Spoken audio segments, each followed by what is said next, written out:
السلام الله عليكم ورحمة الله تعالى وبركاته. نبض داوديال كستو دوري دافيدت كغسودتين وعان وناغسن با خلي كستو goor kasto idin tahay walaalkii khadar fudle isla meesha daawanaysan barta YouTube ku leenahay ADSO official wararkeena maanta waxa ugu doon karona waxa kamida magaalada Saylac gaar ahaan degmada Lughaya degmooyinka hoos yimaada sida Garbadada iyo Beeyada Dheer oo maanta dagaal aan waxba la isku lahayn ka dhaxdhacay sida beelaha Gadabuursi iyo sidoo kale ciidanka madaniga ee Gadabuursi iyo sidoo kale beesha iyaduna ciidanka kaashanaya dawladda Djibouti ee beesha Ciise oo dagaal baan maanta ku dhaxmaray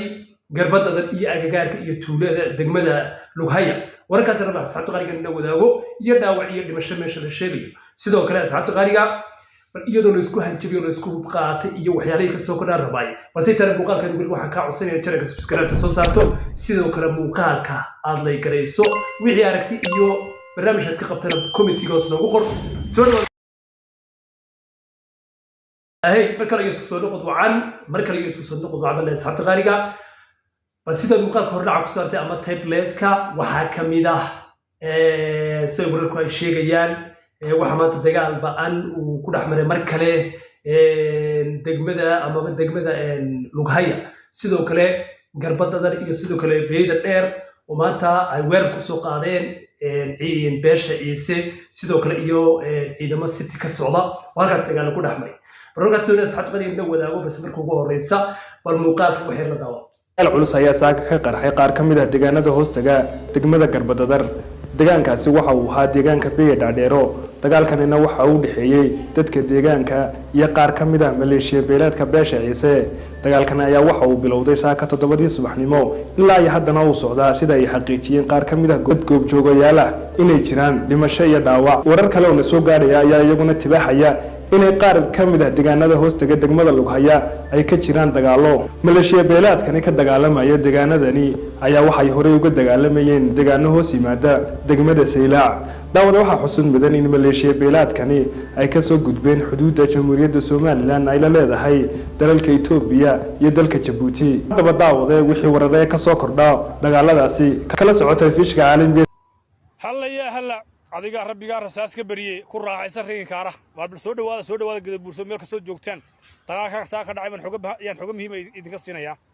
ciidankii Djibouti ka soo duulay ee Ismaaciil Cumar duulay waxaan ku soo hubeeyay ee dadka deegaanka Lughaya warkii horeba war soo dhaaf Ciise maanta waxa uu diyaar u yahay inuu guud ahaan magaalada Saylac uu la wareego oo waxa ku sidii uu doono uu ka yeelo beesha Samaroon oo iyaduna ma taqaanay jawaab celin samaysay ciidamada xaquudirirka ee jabhadda beesha Gadabuursi ama Samaroon ee lagu magacaabo ciidanka madaniga ayaa iyaguna dharbaaxa kulul ku dhuftay ileen gaari laba qof ka wada qosay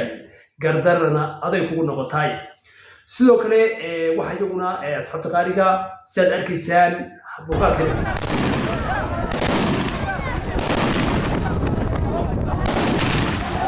wadulka aygad arkaysaan oo maanta rasaas la baacsanayay waxa sheegay dhimasho iyo dhaawac iyo sidoo kale labadii nin hore loogu dilay tuuladaas Heemaan oo ay ciidanka Ciise ay mataqaana qowraceen u geeriyoodeen ayaa haddaba waxa aarsi tagay beesha Samaroon waxyaalahaas haddaba saddex waxa kamid ah in mataqaana ciidanka xaquudirirka ee madaniga ee Gadabuursi ay iyaguna mataqaana dharbaaxa ku ay ku dhufteen warsaad qaaliga wararkana bal muuqaalku waa kala daaw Assalaamu alaykum wa rahmatullahi ta'ala wa barakatuh waraad baan idin salaamaya saaka dagaalkii abid ku kululaaba dhacay ciidamada madaniga beelaha Gadabuursi ee aaga bari ee xaquudirirka dhulkoogii sharaftoodii karaamadooda difaacaya ayaa jabkii abid ugu xooganaa gaarsiiyay jabhadii ka soo duushay Djibouti iyo gobolka City ee deegaamada waxa kuri Osoli iyo Beeyada Dheer ee hoostaga degmada Lughaya ee Garbadada ayaa saaka lagu jabiyay nimankii duulaanka ahaa ee Djibouti iyo Itoobiya ka soo duulay ayaa jabkii abid kii ugu xooganaa gaarsiiyay kii shalay dhacay laba laabkii maanta la gaarsiiyay dhammaantood waxaan ku cagta kabaha la maray waxay noqdeen meydkooga buruu daasiyahay meel dhaawacooga meydkooga loo cararay haba yaraatay ma jirto ilaa guri ay tuule ay ka degan ma jirto gobolka Saylac guud ahaan sida u dhan hadda waxaan ku la hadlayo ciidanka madaniga xaquudirirka beelaha Gadabuursi cirdigooga sharaftooda difaacaya ayaa guud ahaan dhulkii lagu dagaalamay gobolka Saylac gacanta ku dhigay nimankii saaka soo duulay dhammaantood waxay noqdeen wax dhintay iyo wax dhaawac dagaalkii saaka ka